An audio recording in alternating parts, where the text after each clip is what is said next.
Bienvenidos. En aproximadamente 20 segundos comenzarás a sentir los efectos de este fenómeno sobrenatural.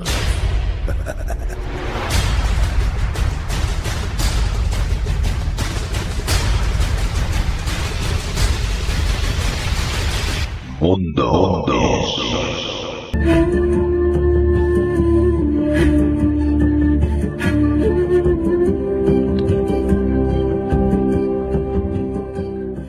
Muy buenas noches y bienvenidos un día más, una noche más, al mundo del misterio.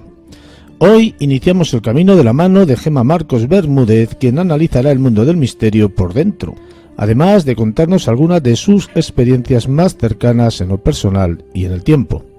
Después daremos la bienvenida de nuevo al programa al colaborador Fermín Mayorga Huertas, que nos hablará de El Despellejador de Almas. Seguiremos la noche con nuestra bruja particular, Concha Vara, que nos trae al programa la segunda parte de Los Fareros y los Faros Malditos. Y cerraremos esta noche del misterio con Juan Miguel Marsella Crisóstomo y los antropófagos de Madrid. Os habla Juan Carlos Baruca Hernández y esto es Mundo Insólito Radio.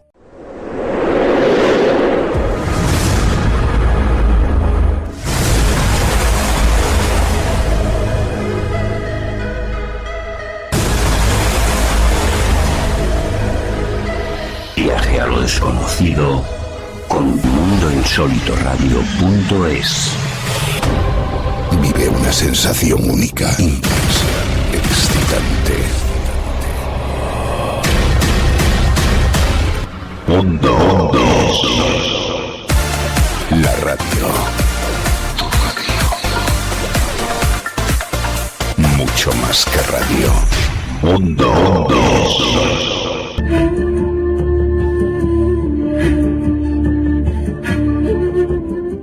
La envidia es un sentimiento o estado mental en el cual existe dolor o desdicha por no poseer uno mismo lo que tiene el otro, sea en bienes, cualidades superiores u otra clase de cosas tangibles e intangibles.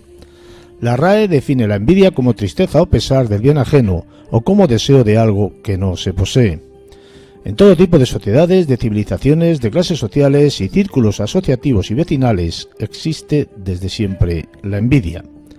En el mundo del misterio también nos encontramos con este mal como principal plaga que desacredita y ensucia a todos aquellos que viven el misterio de un modo serio y respetuoso. Alguien dijo alguna vez que la envidia es el camino más corto hacia el odio y el desprecio. Hoy, Gemma Marcos nos analiza esta noche el misterio desde dentro. Gemma Marcos, muy buenas noches y bienvenida a Mundo Insólito. Un abrazo. Hola. Buenas noches, Juan Carlos. Encantada de estar con vosotros.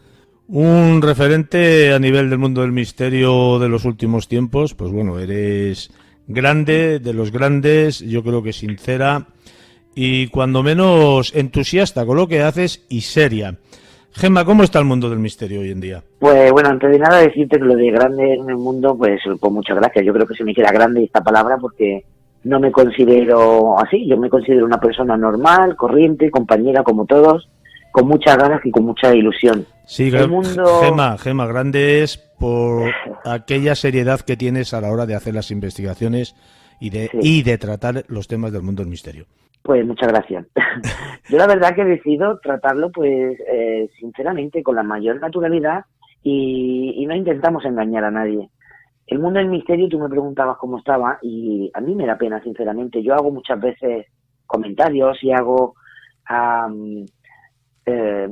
expongo, ¿no? Tal como estamos. Hay mucha envidia, hay mucha pelea, hay mucha competitividad, cuando no debería de ser así.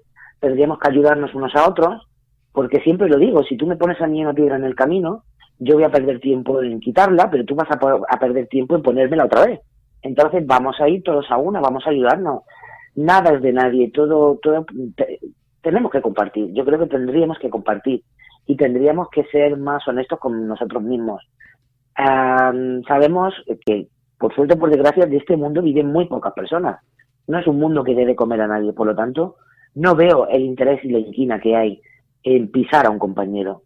Yo esto, pues la verdad que me da mucha rabia y siempre lo digo y siempre lo comento. Porque pienso, bueno, pues como te decía, que todos somos iguales.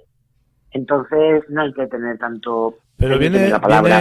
viene, yo creo, Gemma, la envidia por varias partes a la vez, ¿no? Yo, principalmente, Sí. a lo mejor es por cierto éxito que tiene determinada gente en sus investigaciones y, por otra Sí. parte, cierto éxito que tiene determinada gente. Tú, por ejemplo, tienes un canal de YouTube y tienes también en Facebook, Ujú. pues a lo mejor Sí. también, en vez de admirar a las personas que tienen cierto éxito, lo que Ujú. hacen es envidiarles, ponerles trabas y echar mierda Claro, hablando, pues- y echar mierda hablando en plata, ¿no? Sí, no, es que realmente es eso, el ponernos en la piedra es por pura envidia, pero que no llego a entender, yo no envidio a nadie, yo me puedo alegrar y me alegro de los compañeros, hay unos compañeros de otro programa que, si me permites que los nombres, son... Tienes total Vicente- libertad para, siempre que vayas a hablar bien de un programa, mencionar el programa sin ningún problema. Creo que Por hablas, supuesto. creo que hablas Pues de mira, 75 escalones, ¿no? Pues me ha hecho mucha ilusión, por ejemplo, Vicente Soler Ujú. y Susana, que ahora han empezado, llevaban 4 años emitiendo a través de iVoox, Ujú. y ahora hace poquito han empezado en una radio en Valencia. Lo he visto. Oye, pues me encanta y les felicito porque sé lo duro que es. Yo también empecé en la cocina de mi casa, haciendo las grabaciones para iVoox con un compañero de la manera más humilde y más sencilla, y tuvimos la suerte de que el año pasado, nos llamaron de una radio de aquí y pudimos emitir a través de la radio. Entonces yo me alegro y los felicito. ¿Por qué no podemos ser sanos en ese sentido? Si todo es por mejorar, si todo es apoyarnos, si todo es aprender. Yo aprendo de ti, Juan Carlos, cuando escucho tus programas.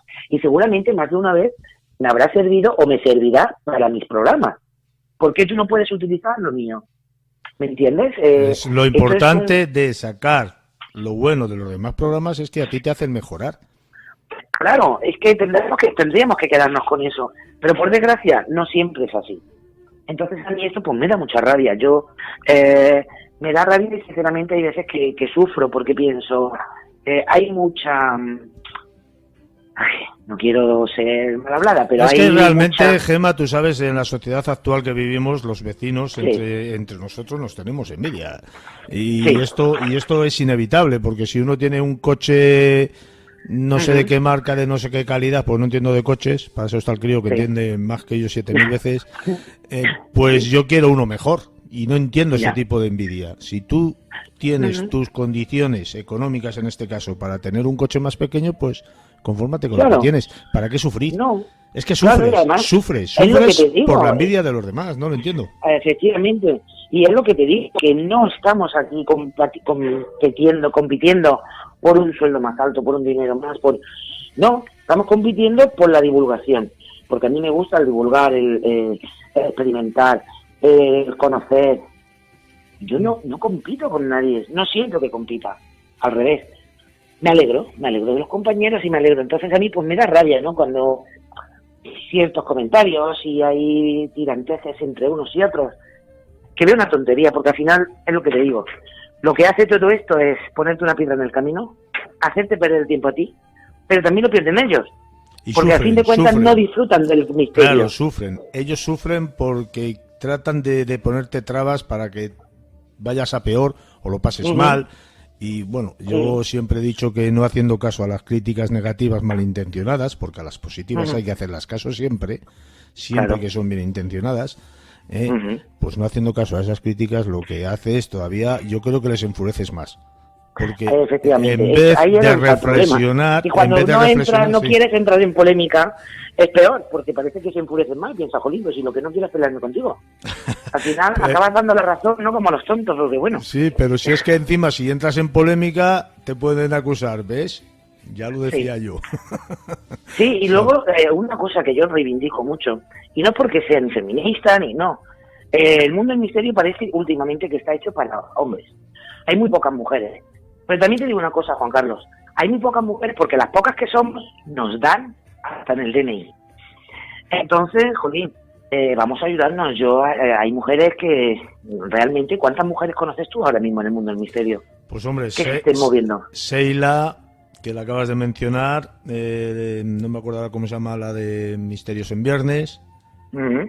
Tú, Pero muy poquitas. Juan y muy poquitas. Molina. Bueno, Ujú. yo casi conozco ahora mismo que presenten podcast o programas de radio, creo que conozco por lo menos a 7, ¿eh? Está también la de Misterios On Air. Sí. O sea, que es que por lo menos 6 o 7 conozco. Y te voy a decir una cosa, cuando yo me movía en estos mundos de investigación que recorríamos media España con sacos de dormir, Sí. porque no había un duro, Para hoteles. o sea, yo no conocía a ninguna mujer, ¿eh? Ujú. Pues aún así, Juan Carlos, me parecen pocas. Ujú. O no, no es que me parezcan pocas, es que se les está dando poca luz, poca visibilidad. Y no es por nada, pero parece que está hecho un mundo de hombres y Bueno, Y esto entre no, nosotras- esto para mí no es cierto, vamos. ¿No? Al que le gusta, no es cierto lo que tú, no quiero decir que no sea cierto lo que tú estás diciendo. Digo que no es Sí. cierto que sea un mundo solo para hombres. No, Nada, no, por eso nada digo, en el no, no. mundo es solo para hombres y el misterio mucho menos. Ahí Porque está. Pero- las mayores videntes son mujeres, son mujeres. sí. Los mayores sensitivas en este Sí. caso son mujeres. O sea que el Sí. misterio no es un mundo de hombres, es más casi de mujeres No, en el la sentido a nivel visibilidad- práctico. La visibilidad que se le dan a las mujeres no es el mismo que tienen los hombres. O la voz que pueden alzar las mujeres no es el mismo. Pero yo te lo digo, te hablo de mi experiencia. Yo te hablo por las trabas que me encuentro. Y yo te hablo de, bueno, pues por las circunstancias, ¿no? Quizá de que yo veo a mi alrededor que no hay sí, yo tengo hombres que bueno, pues que me aprecian y que me apoyan pero parece que entre ellos como que crean esa fortaleza única, ¿sabes? No sé si me explico, ¿me entiendes? Mm. Pero creo que deberíamos de darnos más ayuda entre nosotros. Y sobre todo eso, no ponernos trabas. No Porque puede- yo, no, lo he claro. yo lo he vivido en mis carnes, y me han llegado a decir, es que por ser mujer, es una pena, ¿no? ¿Qué tiene que ver el sexo en este caso? Si aquí lo que nos une son las ganas y la ilusión por el misterio Bueno, y más vivir. que el sexo, el género. El género, sí. Claro. Esto de ponerse trabas, bueno, evidentemente, aparte de ser poco serios y poco menos que nada profesionales, lo que Ujú. entorpece es el mundo, ensucia todo el mundo este del misterio que nos movemos y nos da una imagen fatal hacia todos aquellos que se acercan poquito a poquito al misterio, porque cada vez hay más gente que no tiene Sí. miedo a acercarse al misterio. Ajá. Hay más gente que no tiene No. miedo a escuchar las verdades, entre comillas, que tiene otra gente que contar, porque claro, cada uno Sí. tiene su verdad. Yo creo que esto nos ensucia a todos, aunque no hagamos caso a estas voces críticas negativas y que desaprueban todo lo que hacemos los demás. Claro, y porque luego también están habiendo un montón de grupos nuevos que están empezando y que habría que, bueno, que yo considero, ¿no?, que habría que ayudarlos, que echarle esa manita, ¿no?, para poder, pues, tirar adelante, que se vienen abajo porque no encuentran la manera de cómo poder hacer las investigaciones, de cómo poder trabajar. Ujú. Y es lo que decimos, ha crecido muchísimo el mundo del misterio, últimamente está teniendo un boom muy importante, pero también hay mucho falsante. Y entonces ahí es donde después nos meten a todos en el saco. Claro, porque ahí está, gente- ahí está la película. Todos estos que van, yo digo que bueno, hay gente con una mayor predisposición para encontrarse el fenómeno vaya donde vaya, Ujú. por sus capacidades o por la casualidad o por la Ujú, suerte, sí. ¿no? Pero hay Sí. otros que vayan, donde vayan siempre encuentran algo. Sí, Y siempre lo venden como extraordinario, como no sé qué. Ya. Y luego, claro, cuando tú lo ves, dices, bueno, esto es una gran mentira, una gran falsedad, por buscar Ajá. notoriedad. Simplemente por buscar Efectivamente. notoriedad o descargas en YouTube. ahí está. Ahí es donde venimos a lo que yo te estaba diciendo. Los suscriptores, los likes, el gustar, bueno, a mí me han llegado a preguntar que si compraba suscriptores, que si compraba los seguidores, que por qué tenía tantas visitas. Oye, pues no lo sé, chicos, será que gusta. Yo lo que tengo claro es que no me gasto el dinero en comprar a nadie, que soy lo que soy lo que veis, Gemma Marcos es lo que hay. No tengo dobleces, no creo que tenga que tenerlo. Me ha ido bien hasta ahora siendo como soy y desde luego no pienso cambiar. Pero me lo han preguntado, Juan Carlos, me ha parecido muy fuerte. Es muy fuerte que te pregunten que por qué te siguen, por qué tienes tantos suscriptores, o por qué la gente te ve, que si los compraba. En vez Y yo quedar- en vez de analizar el por qué, Ujú. te lo preguntan directamente porque no se lo Sí. creen. No se lo creen porque ellos a lo mejor Sí. no son capaces. Bueno, porque ellos Y piensan luego que son hay mejores. gente, por ejemplo, tú tienes mucho carisma, ¿no? Ujú. Y hay gente que tiene más tirón simplemente por el carisma que tiene Sí. y por la Ujú. forma de tratar los temas. es evidente uno que va con un... He sacado la psicofonía, no sé qué, 18.000 psicofonías en la abadía de no sé dónde, no sé cuál, y las escuchas y no es un montaje, pero casi. Ya. Pero claro, si tú hablas de una investigación, que seguramente hoy hablemos de alguna que has tenido no hace mucho tiempo, si tú hablas de una investigación seria y dices, bueno, pues mira, yo hemos estado aquí, hemos investigado, hemos preparado, hemos hecho no sé qué, lamentablemente no hemos conseguido nada. O hemos conseguido un pequeño inicio que pudiera ser algo importante, pero no lo podemos afirmar porque no lo hemos comprobado. Efectivamente, y no siempre se saca así. Además, yo siempre lo digo, no siempre se sacan resultados. Mira, estuve en Belchite, estuvimos junto a Pedro Moró, Juan Manuel García, Antonio Pastor. Mi compañera ha sacado una psicofonía buenísima, yo no he sacado nada. Y no he sacado nada y no pasa nada. O sea, y además yo lo digo, pues hemos estado en tal sitio, nada. Pues bueno, pues a lo mejor algún reportaje de fotos y algún vídeo chulo de fotos y ya está. Porque si no hay, donde no hay, no se puede sacar. Bueno, pero visita lugares porque, por ejemplo, Belchite, dentro de la tragedia que vivió, pues bueno, las construcciones, las ruinas que tienen, dentro de ellas hay un cierto encanto. Hombre, sí, es un sitio tremendo. Aparte de por la tragedia, por lo que se transmite, por lo que vives, por lo que respiras allí en Belchite, el sitio ya en sí te invita a ir. Yo te voy a contar, si me permites, una anécdota de cuando fui la primera vez a Belchite. Yo he estado 5 veces allí, cuando no estaba cercado ni nada de esto. Fíjate si hace años, ¿eh? Es que ya yo tengo una edad también. Y bueno, llegamos tan cansados, mi compañero de Fatigas y yo de investigación, veníamos de Bilbao, de las apariciones de Umbe en autobús, porque entonces no teníamos coche ninguno de los dos.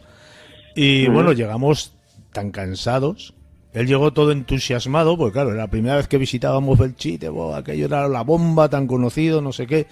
Tú sabes que en el medio del pueblo hay una placita y ahí se erige una cruz de hierro negra. Bueno, pues yo me senté al pie de la cruz de hierro y me quedé dormido 2 horas.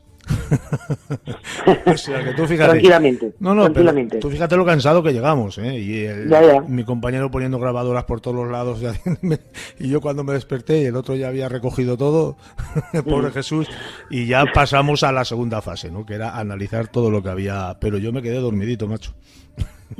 Yo en Belchite, por ejemplo, no tuve, ahora que dices lo de la plaza, no tuve ninguna psicofonía, pero sí que es cierto que en esa zona lo único que yo tuve es que no podía hacer fotos. Podía hacer fotos en cualquier otro sitio, pero en esa zona de la plaza no me dejaban hacer fotos, sea quien fuera.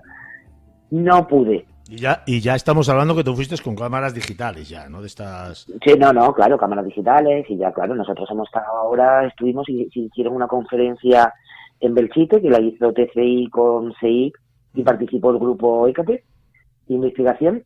Y la verdad que, bueno, pues claro, hoy en día hay unos aparatos muy buenos. Y no podía, y además no era a mí la única persona que le pasaba. Además el compañero Juan Manuel García me decía, es que en esta zona hay gente que dice que no puede. Y le dije, no. Entonces saltaron 2 o 3 chicas. Y dijeron, no, es que nosotras tampoco. Foto que hacíamos allí, foto que salía nublada o borrosa. Qué curioso. Bueno, curioso, sí, pero no te puedo decir, mira, Juan Carlos, tengo tal no, porque a lo mejor se puede deber a una consecuencia técnica casualmente en aquel lugar. A lo mejor hay algún tipo de energía telúrica o magnética ahí concentrada de algún modo que pudiera afectar a los aparatos. O sea, que no es una anomalía. No. Sí que tiene cierto misterio, pero tampoco puedes afirmar que sea una anomalía misteriosa fuera o dentro del ámbito paranormal. No, es curioso cuanto menos. Sí, curioso seguro. Yo te voy a confesar otra cosa. En los lugares que están cargados de un ambiente extraño, no sé cómo definirlo, me suelo quedar dormido, ¿eh? Me agotan energéticamente. Claro, porque te comen las energías, te chupan las energías y entonces te quedas a bajo mínimos. Había un pueblo aquí en el norte de Palencia, una casa de unos amigos, y ahí cada vez que entrábamos por la puerta de esa casa, yo me quedaba dormido incluso encima de la mesa, sentados, hablando o mirando la tele, y yo me tenía que dormir, era imposible mantenerme despierto en esa casa. Sí, no, te creo porque esto nos pasa muchas veces. No tenemos resultados físicos, materiales, ¿no? Por así decirlo, para presentar una psicofonía y demás, pero a lo mejor a nivel personal, a nivel anímico, sí que nos afecta. Y como no vamos a hablar más de mí, porque parece que soy el protagonista de esta entrevista, y tampoco vamos a dar más bombo a toda esta gente del misterio, entre comillas, que lo único que hacen es emborronar todo el papel que hacen los demás, o que hacemos los demás de una forma más seria, creo yo. Sí. ¿Qué te parece si contamos alguna experiencia que hayas tenido tú cercana que sea algo relevante? Pues mira, tengo una experiencia, no tengo una, tengo dos, y además con mis dos padres. Mis padres están los dos fallecidos. Uno de ellos va a ocurrir ahora, va a ser un año que ocurrió, porque a mí el año pasado para la fecha de... Bueno, siempre participo con el compañero Javier Belmar para los especiales que hace. En el especial que hacía de Otro Mundo, de la Noche del Más Allá, pues me dijo, Javier, a ver dónde vas, a ver qué es lo que vas a hacer este año. Y dice, mira Javier, yo este año me operaron el día 31. Y bueno, pues no, eso era el día 1, pues no podía salir al día siguiente. Y dije, pero no te preocupes que voy a hacer algo en casa y vamos a probar a ver qué experiencia vivimos. Entonces estaba mi compañera Carlos García también y bueno, pues estuvimos aquí, estuvimos grabando. Bueno, yo tengo una luz de la entrada de la puerta de mi casa que no funciona, porque bueno, no funciona, pues tú verás a la luz y no funciona. Bueno, está ahí, pues está, no le hago caso, no la utilizo, tengo la puerta del coche, entonces salgo y no necesito una luz ahí. Entonces, como no va, pues no va. Pues nosotros empezamos a hacer preguntas y pusimos la Kinect, creo que sabes cómo funciona la Kinect. Y entonces, a la vez que íbamos preguntando, yo empezaba a sentir una energía de hombre. Y bueno, pues yo pregunté, ¿no?, que si ese hombre pues era mi padre. Y empezó la luz de la puerta de la casa, de la calle, de la entrada, a parpadear. Cada vez que hacía una pregunta, contestaban con la luz.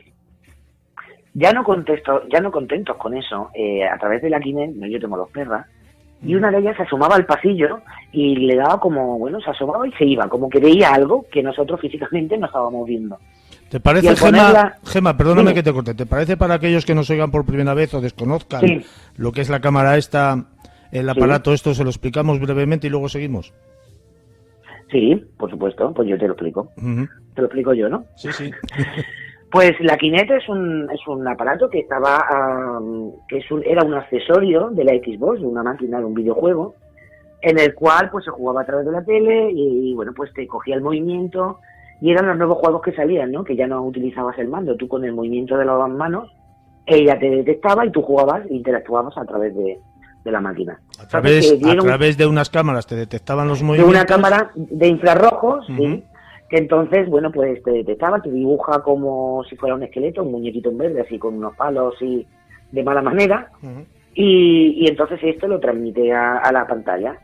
¿Qué pasa? Se dieron cuenta o se dieron casos en los que gente jugando vieron que había un fallo, que es que aparecían otras personas. Y nosotros aprovechamos este fallo para probarlo, a ver, bueno, este llamado fallo, ¿no? Para probar a ver realmente qué es lo que pasaba, si realmente era un fallo de la máquina, si realmente era porque detectaba a alguien más. Y efectivamente, parece ser, no se puede confirmar 100%, no seré yo la persona que te confirme 100% que eso es un ente ni una entidad, pero es curioso, y más cuando estás en una experimentación y te suceden según qué cosas, ¿no? Pues es tan sencillo como eso, es poner la Xbox, la conectas al ordenador, te baja una serie de programas y demás, y entonces tú la dejas a un punto, un pasillo, por ejemplo, que fue mi caso, y de buenas a primeras apareció el monigote este que te digo, el muñeco este. Entonces, bueno, pues nos era curioso, ¿no? Que en un pasillo, además el pasillo de mi casa, que no hay sillas, no hay nada, es un pasillo liso, recto, largo, que no había nada que pudiera llevar a error que la máquina detectara como algún movimiento, porque bueno, una puerta no está en movimiento. Bueno, empezamos a ver que allí donde la perra miraba y ella le daba como miedo, pues apareció esta figura. Y empezamos a hacer una serie de preguntas. Nos respondían a través de la luz, seguían respondiéndonos a través de la luz. Estábamos totalmente a oscuras en casa, solamente con la luz de la cámara y de la luz del ordenador. Entonces, bueno, pues la luz al final del pasillo se veía perfectamente. Y aparte, obtuvimos una psicofonía bastante interesante, que las analizamos en el momento. Y se las presentamos a Javier esa noche en el momento también. Y era curioso, porque además decía el nombre yo le preguntaba que si era mi padre, y me decía que sí. ¿Cómo te llamas? Y decía Ángel, y esa voz yo la reconozco como la voz de mi padre. Yo le pregunté, ¿cómo me llamabas? Porque mi padre a mí no me llamaba por mi nombre. Y fue curioso y sorprendente, a mí se me pusieron los pelos de punta, ¿no? Porque yo le pregunté, la pregunta que hice, ¿cómo me llamabas cuando estaba ofendida? Y me dijo, niña. Mi padre a mí nunca me llamaba Gema. Yo era niña. Niña esto, niña lo otro. Bueno, verdad, mentira, que sea mi padre, que no lo sea. Yo las energías que sentí en ese momento sí que eran unas energías fuertes, eran unas energías buenas.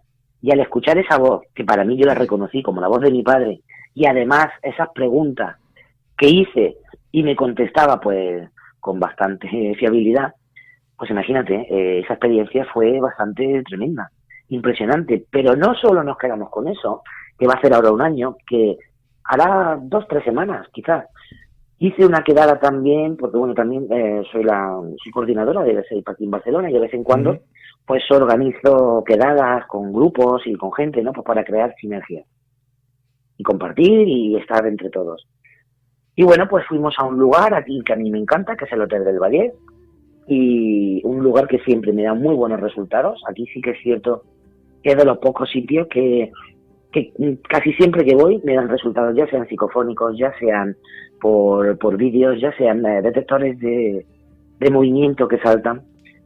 Pues fuimos aquí, fuimos con un grupo de buscadores de lo inaudible, que son unos chicos también de aquí de Barcelona, bueno, son gente de aquí de Barcelona. Juan Carlos y su mujer, nos acompañó Mónica, y nos acompañaron 2 chicos que conocimos una noche por casualidad. Bueno, pues nos ponemos a grabar y tal, y entonces los compañeros de buscadores de lo inaudible llevaban la Kinect, también precisamente, y estaban grabando, y entonces me muevo y me dice, espérate, ¿qué pasa? No, es que parece que ha salido algo detrás de ti, espérate, ponte para aquí, ponte para allí, sí, no eres tú. Digo, ¿pero qué pasa? Me dice, es que ha salido una figura, pero es una figura un tanto rara. Todo esto te digo que yo los tendría a ellos a 1,5 metros de distancia. Total, yo en ese momento siento un escalofrío tremendo y me agacho a donde se supone que ellos me decían que era mi parte izquierda. Y yo en ese momento sentí la energía de una mujer. Y yo los escuchaba que ellos hablaban, pero no estaba pendiente de lo que decían. Y entonces uno de los compañeros se puso por detrás con el detector aquel electromagnético, ¿no? Que empezó a hacerle preguntas. La llamada piruleta, ¿no? Que la conoce mucha gente como la piruleta. Y yo le pregunté, ¿eres una mujer? Y aquello empezó a dar pico, pipí. Digo, es una mujer. Y yo sentí en ese momento que esa energía era mía. Esa energía era muy cercana. Y yo no quería hacerme caso, porque ya tengo, mi madre hacía 2 años que había fallecido y nunca había dado señales de nada. Así como mi padre alguna vez sí, que lo sientes, ¿no? Hay personas porque sentimos más que otras. Estamos hablando todo esto dentro de tu casa, ¿no? No, esto ya es en el Hotel del Vallès, esto ya es con mi madre. Lo de mi padre es lo que te he contado, que salió en la psicofonía, que no salió en la Kinect. Pero es que mi madre también salió en la Kinect. Pero fue curioso, porque estábamos allí en el Hotel del Vallès, y cuando pasó aquello que el chico me dijo, espérate, que sale aquí, había una silla donde teníamos puesta, no me acuerdo que teníamos puesto, si algún aparato. Total, que yo los escucho hablar, que decían que yo no estaba muy pendiente de lo que decían, pero yo en ese momento ya sentía que esa energía era de mujer, y que esa energía me tocaba muy cerca. Cuando los escucho decir, es que es muy raro, porque es que nunca hemos visto una figura así. Y entonces ya les pregunté, digo, ¿pero qué pasa? Me dijeron, es que es muy raro, porque esto parece que está dando horror. Y yo les dije, ¿por qué? Y me dijeron, no sé, no sabían explicarme el qué, pero lo estaban viendo raro. Y entonces yo les dije, le falta la pierna derecha. Y me dijeron, ostras, es eso, es que le falta una pierna. Mi madre, Juan Carlos, falleció a raíz de le cortaron una pierna por la diabetes. Lo operaron un lunes y falleció un jueves. Esto se le dice que se le complicará todo. Es muy difícil que una Kinect, si una Kinect te detecta pues con 2 brazos, 2 piernas, ¿no? Si es algo físico, tú te pones delante de una Kinect y detecta lo que hay. En ese momento, cuando dijeron es algo raro lo que estamos viendo, mi pregunta fue, ¿le falta una pierna? Y ellos me dijeron sí. Pues yo en ese momento, imagínate cómo me sentí. Yo supe en ese momento que la persona que había ahí, o la entidad que había ahí, era mi madre. Hombre, ya tú con la pregunta ya intuías algo, ¿no? Hombre, sí, porque la energía que yo me transmitió fue fue una sensación de que esa energía la conocía. Y ¿Cómo que... se te queda, Gemma, el cuerpo? Igual es una pregunta Mal. demasiado íntima. Mal. Cuando presientes o sientes que eso que está apareciendo ahí es un familiar fallecido. Pues mira, así como cuando pasó con mi padre me dio alegría, ¿no? Porque bueno, fue diferente. Sabes que con mi madre me dio un pellizquito y pensé, uy, que aparezca algo ahí. No era normal que mi madre apareciera porque no era normal. Y bueno, pues lógicamente pues lloré, ¿no? Porque la emoción, pues bueno, pues lógicamente vino un compañero a consolarme, tranquila, y era para mí una sensación muy fuerte y además deseada, porque yo siempre decía, jolín, siempre que voy a investigar y veo a gente que le pasan cosas y a mí, mi gente, mis padres no, mi madre, ¿no? En sí, que además ella, yo estoy en este mundo porque me lo inculcó ella, yo llevo desde los 8 años gracias a ella, ¿no? Que ella que se dedicaba a esto. Pero sí que es cierto que a mí me dio un pellizco, pensé, muy bien, ha aparecido, está aquí con nosotros, pero yo pensé, algo tiene que decirme.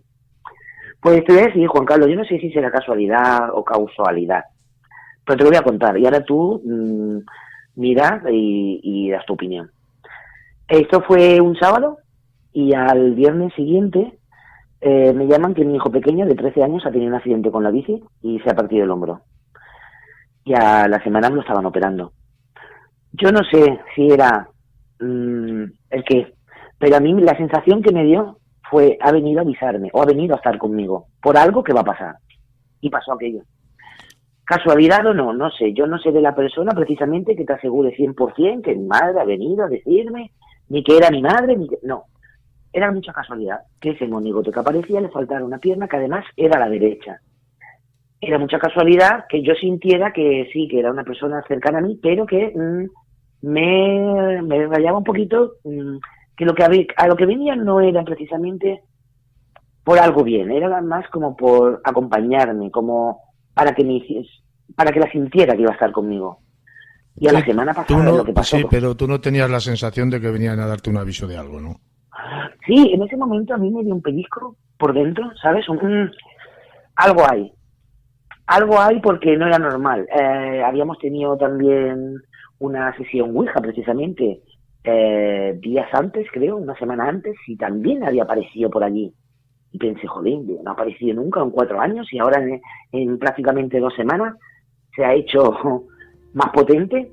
A mí me daba la sensación de que algo era, y que no sabía el qué, ¿no? No te podía decir si era bueno o era malo, pero que venía por algo. Y a lo largo de ese tiempo, desde que se te aparece la primera vez hasta que tu hijo tiene ese pequeño accidente... Una semana.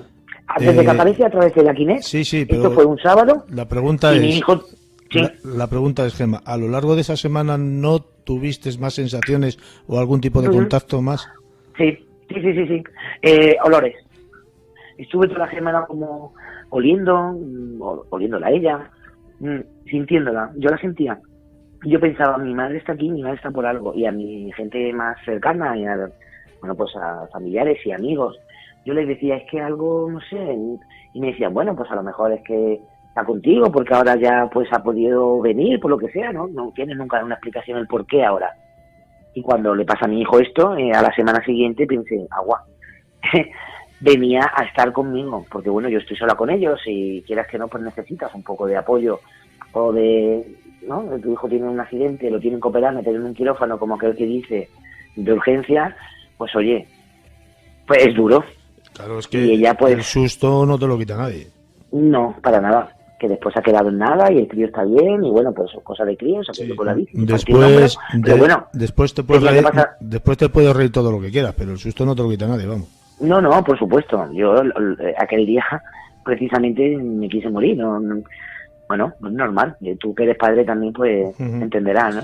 Fíjate, todo el que sea padre sabe. Que me has respondido casi a una pregunta que estaba escribiendo en el momento, que tú casi me has contestado, porque la pregunta era, ¿desde cuándo te persigue el misterio, entre comillas? Tú has dicho que empezaste en el mundo del misterio, creo recordar que a los 8 años, porque tu madre... 8 años. Sí, pero tú a nivel personal, cuando eras jovencita, ¿has tenido algún tipo de experiencia también así que te haya llamado tanto la atención? Sí, teníamos muchas experiencias a partir de los...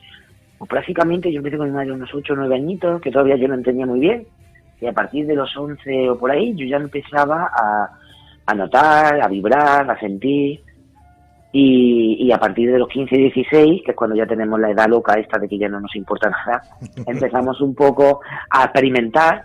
Lo que pasa que luego yo vivía en Córdoba, yo soy cordobesa, y luego a los 18 años me vine a vivir, a los 19 me vine a vivir a Barcelona, y conocí al que fue, el que es el padre de mis hijos, que fue mi pareja.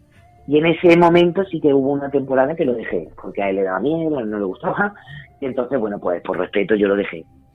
Y ahora pues hace unos 5 años que vuelvo a estar de lleno, a tope y a 100% en el mundo del misterio. Pero vamos, esto lo he vivido desde siempre. Uh-huh.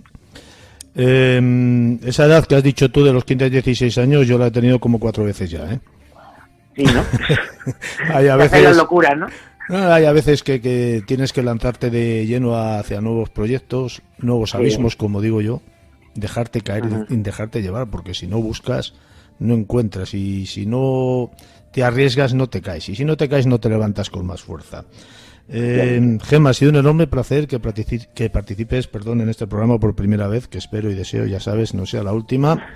Y bueno, muchísimas gracias por haber sido tan sincera, tan explícita, y habernos contado unas experiencias tan personales como las que tú has tenido no hace mucho tiempo. Muchísimas gracias y un fuerte abrazo. Pues nada, las gracias a ti por haber querido contar conmigo, y por contar conmigo ya sabes que cualquier cosa que necesites, aquí me tienes a tu disposición, y dar un saludo a tus oyentes, y nada, que muchas felicidades por tu trabajo y tu trayectoria también. Muchas gracias, un fuerte abrazo.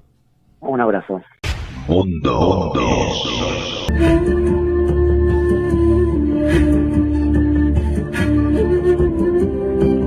El ambiente en Madrid de los siglos XVI y XVII se fue tiñendo de rumores sobre acontecimientos prodigiosos y macabros.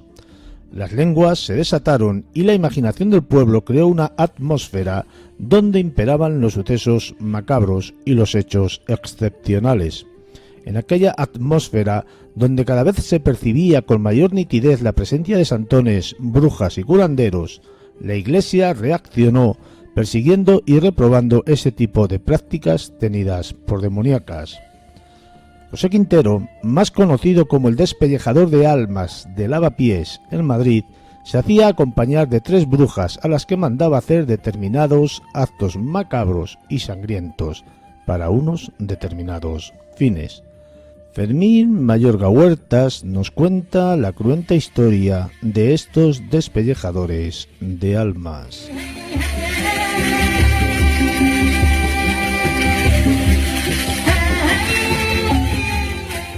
Fermín Mayorga, buenas noches, bienvenido, ¿cómo estamos, compañero?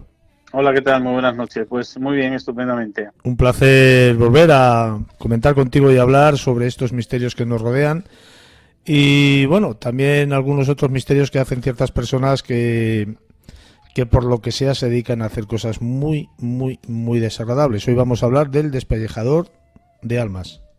Sí, un señor de Madrid, José Quintero, que precisamente en compañía de un grupo de brujas de Lavapiés, en este caso en el centro de Madrid, se dedicaba, sobre todo él, que era un poco el líder del grupo, a acercarse, sobre todo era el que se acercaba a los muertos, al cementerio, y solía cortar trocitos de la piel de un determinado cadáver, daba igual que tú y yo hace muerto un año o X tiempo, lo desenterraba, le quitaba un trozo de piel, de pellejo, de ahí lo de despellejador, que le colocan ese nombre.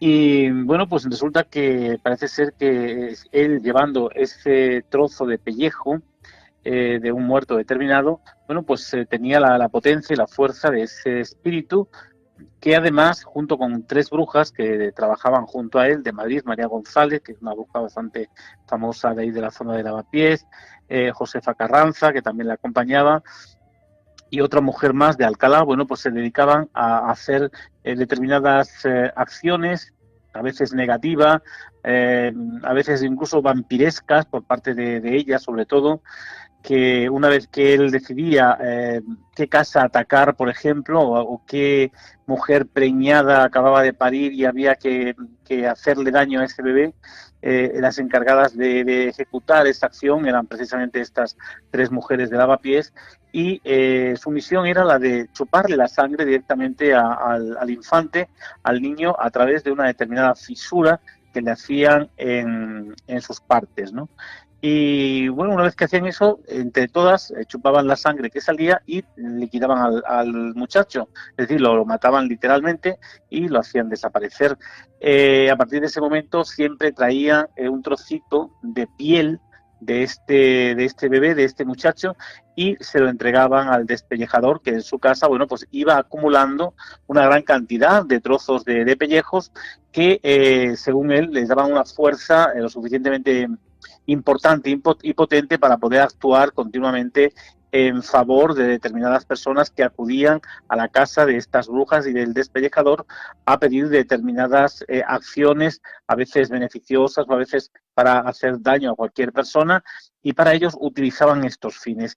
Y cuando son denunciados por una determinada persona, en concreto una mujer que se llamaba María Bautista y María de Cárdenas, estas dos mujeres denuncian diciendo que son ellos los que han asesinado a los niños y que le han chupado la sangre, pues son cazados por la Santa Inquisición, que es la que va a actuar en este caso, y van a visitar la casa de ellos, y se van a encontrar dentro de la misma todo un laboratorio de brujas, digamos, en Madrid, con cantidades de elementos que, desde luego, cuando uno empieza a leer la cantidad de cosas que la Inquisición ve que existe en casa de este despellejador, pues dice, madre mía, ¿cómo es posible que en 1622 hubiesen personas que actuasen con este tipo de elementos, ¿no? Bueno, pues fíjate que te dice literalmente, dice que una de las brujas más reputadas de la capital, Josefa Carranza, que era la que acompañaba al despellejador,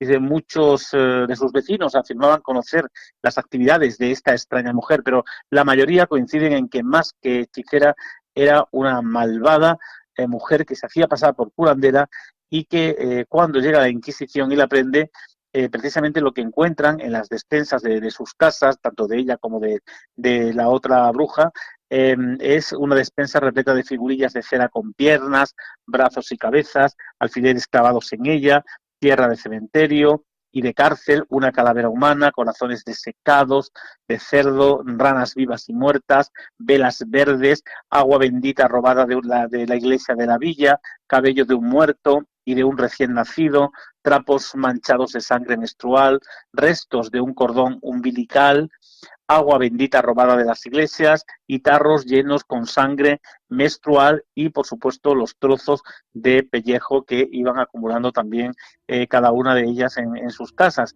Y lo mismo van a encontrar también en casa de la otra bruja, que tenía también los mismos elementos con los que ellas pues hacían determinadas pócimas, determinadas invocaciones siempre al demonio, porque el Quintero, el José Quintero, era todo un nigromante, era el que trabajaba realmente con los muertos y era el que traía esos pellejos, al igual que ellas con los bebés, con los niños que asesinaban. Y a partir de ahí, bueno, pues Lavapiés cae en tensión, las mujeres preñadas temen que las siguientes víctimas puedan ser sus hijos, y la propia vecindad pues pone guardia por las calles, precisamente temiendo que pudiera haber algún otro tipo de atentado, no solamente ya por esta gente que ya lo habían hecho y ya habían sido cazados, sino porque hubiese más cómplices, más gente de ellas en la zona y pudieran actuar haciendo ese tipo de actuaciones. Y precisamente otra bruja madrileña que también actuaba junto a ella, pero que aparece al final porque no la detectan, es una tal Teresa María Espada, que tenía su guarida precisamente en la calle del Horno de la Mata, número 4, te dice el documento, y dice que tenía tanta demanda sus brebajes que llegó a contar con 2 ayudantas para prepararlos. Y esta mujer, Teresa María Espada, pues también al trabajar con el grupo, tenía también, una vez que entraron en su casa, pues este tipo de elementos, y al final, bueno, pues estos 4 jinetes del diablo, no, por no decir del Apocalipsis, pues sucumbieron, ¿no?, ante la Santa Inquisición y tuvieron que ser destruidos. En este caso, bueno, el hombre fue condenado a galeras, a ellas las azotan con 200 azotes a cada una y la destierran por 10 años de la corte. Una era de Toledo, otra era de Valencia, habían venido a Madrid pues con sus esposos, etcétera, y al final, bueno, pues se dedicaban a estos menesteres mientras sus maridos solían salir a vender determinadas mercancías. Los maridos ni siquiera sabían que esta realidad se estuviese fraguando por parte de sus señoras, y aquí tenemos, bueno, pues una historia más, un documento más de esos que pone los pelos de punta, pero que forman parte de nuestra historia, y que quién lo diría, ¿no? Ese despellejador de almas, este José Quintero, pues ahí tiene su espacio dentro del mundo del misterio, dentro del mundo de este morbo, ¿no?, arcano, y de este tipo de historias inquisitoriales, donde hizo temblar a muchísima gente de lavapiés. Y hoy en día, lógicamente, nadie se acuerda de él, porque una vez que la Inquisición actúa contra este hombre o contra estas brujas, sonaron durante X tiempo, fueron viniendo otras generaciones, y todo esto poco a poco se va olvidando, y al día de hoy prácticamente casi nadie conoce este caso, ¿no? Pero ahí lo tenemos como una realidad que se vivió en Madrid, y que seguramente habrá muchísimos despellejadores de almas por toda España, pero sin embargo habrá que seguir buceando y buscando en los legajos y manuscritos de la Inquisición, a ver si aparece algún que otro José Quintero de estas características, porque brujas ya de este estilo, de chupadoras de sangre, ya me he encontrado más de una, pero mira, estas también estaban ahí haciendo de las suyas en este territorio madrileño. Me sorprende mucho, Fermín, que los maridos de estas señoras no supieran de sus artes. Hombre, lógicamente tendría que saber, ¿no? Pero no aparece ningún matiz dentro de lo que es el documento que acredite que su marido pues sabía o era cómplice. Si tenían despensas en sus casas y tenían todo este tipo de artilugios, pues lógicamente los maridos tendrían que saber las actuaciones, al menos, si no de atacar a bebés, sí por lo menos de cosas raras que la mujer se pudiese dedicar, por tener ahí pues esas piel de muerto, esos pelos de bebés, etcétera, los cordones umbilicales o los propios pellejos, ¿no? Le podían haber hecho pensar en algo fuerte, pero a veces los maridos, bueno, pues llegaban de trabajar, se echaban a acostar, se tomaban el vino y dormían la mona, y las mujeres se dedicaban, nunca mejor dicho, a estos menesteres, aprovechando la nocturnidad de la noche o del día, ¿no?, dependiendo de lo que tuvieran que hacer. Luego también, según mencionabas, todos estos artilugios, entre comillas, que tenían estas mujeres, bueno, yo iba pensando, digo, a lo mejor sabían vudú, a lo mejor sabían santería, pero la sangre de la menstruación se utiliza hoy en día también como magia negra para hacer verdadero daño. Sí, exactamente. Hombre, yo aquí, por lo que veo, es que te dice literalmente el documento que hay figurillas de cera, con piernas, brazos y cabezas, alfileres clavados en ellas. Esto es vudú. Claro, por eso. Esto es vudú. Al menos este tipo de frase en concreto que te dice el documento, esto es vudú. Tierra de cementerio y de cárcel. Una calavera humana. Todo esto forma parte también del vudú, de lo que son los huesos de muertos, ¿no?, de los paleros, de todo este tipo de historias, de los corazones disecados de cerdo, ranas vivas y muertas, es decir, harían sacrificios de animales posiblemente. Por ahí te decía yo lo de la santería. Claro, lo que pasa es que el tema santería ellos no te lo nombran porque realmente en este año, en 1622, el tema santería, aunque se practicaba en Cuba, se practicaba en Haití, allí en América, todavía no se conocía con ese título de santería, ¿no? Es una religión que, digamos, se organiza a posteriori. Entonces, en ese momento, bueno, pues eran actuaciones que a lo mejor posiblemente viniesen de América, y ellas lo copian de otras brujas, y el despellejador exactamente igual de cualquier hombre venido, cualquier nigromante venido de América Latina, y pone en práctica también pues todo esto que posiblemente le haya enseñado otro nigromante, ¿no? El hecho de que tuviese cabellos de un muerto y de un recién nacido, pues todo eso también huele mucho a esa temática, ¿no? Trapos manchados de sangre menstrual, el restos de un cordón umbilical, es decir, el niño estaba presente siempre, no solamente ya con los pelos del recién nacido, sino también con el mismísimo cordón umbilical, y a veces con los trocitos de pellejo que ella misma a veces cogían cuando asesinaban a un bebé, ¿no? Pero luego, sin embargo, también utilizaban el agua bendita robada de las iglesias que les servía, que se supone que es una contradicción, pero dentro de la santería también esto forma parte de esta realidad, porque la santería no deja de ser una fusión del cristianismo con la religión yoruba, ¿no? Y se mezclan determinadas deidades, Yemanjá, la Virgen de Regla, que es un poco la otra parte, ¿no?, de Yemanjá, etcétera, etcétera. Y bueno, pues yo también pienso como tú, que posiblemente tenga que venir, ¿no?, todo de esas zonas de América Latina donde se practicaban este tipo de actuaciones con este tipo de elementos que estas mujeres y el despellejador tenían en sus expensas. Claro, porque yo imagino que el protagonista de esta historia también conocía las artes de estas mujeres, ¿no? Por supuesto que sí, ¿no? De hecho, por ejemplo, cuando utilizaban el pan mojado, porque una de las cosas que hacían con el tema de la sangre de la menstruación, que no lo he contado, con el pan mojado lo mojaban en sangre de menstruación y decían que era una manera de que la potencia sexual en el hombre realmente fuese creciendo. Es como si la sangre menstrual femenina, puesto en un trozo de pan que tú comieras, sin darte cuenta, a lo mejor te lo echaban en un vaso de café o en cualquier... En un vaso de vino también. O en un vaso de vino, pues esto equivalía precisamente a eso, ¿no? A que te lo pudieras tomar y la sangre de menstruación hacía en ti, según la creencia de la época, una reacción positiva ante, por ejemplo, la impotencia que un hombre pudiese tener en aquella época. No existía la Viagra, lógicamente, y algunos pues necesitaban algún tipo de remedio y a veces, bueno, pues esta realidad del pan mojado en sangre de menstruación solía ser una Viagra de la época que algunos pues llegaron a tomar de las manos de estas mujeres. De hecho, te dice literalmente el documento, dice, cuando estuviese con el mes debía untar con la sangre un pedazo de pan y secarlo, te dice literalmente, ¿no?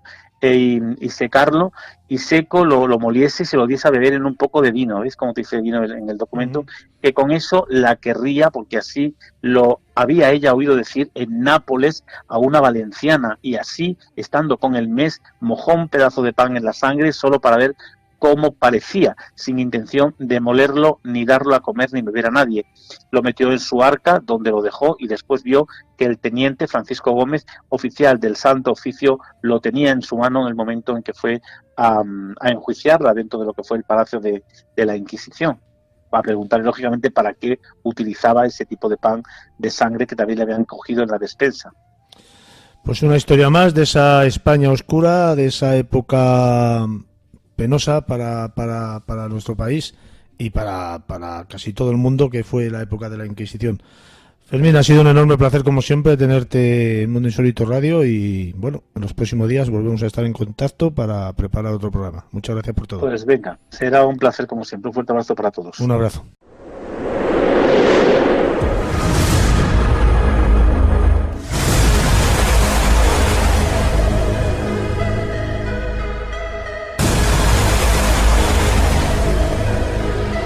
Viaje a lo desconocido con mundoinsólitoradio.es. Vive una sensación única, intensa, excitante. Mundo. La radio. Mucho más que radio. Mundo.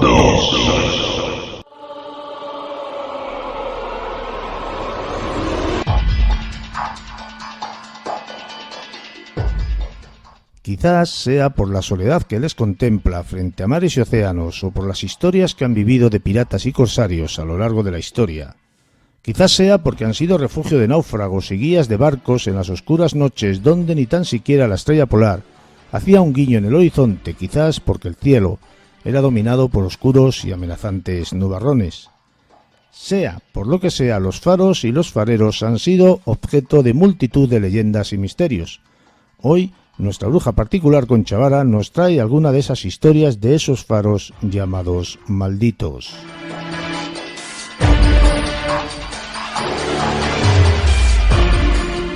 Concha, buenas noches, bienvenida, ¿cómo estamos hoy?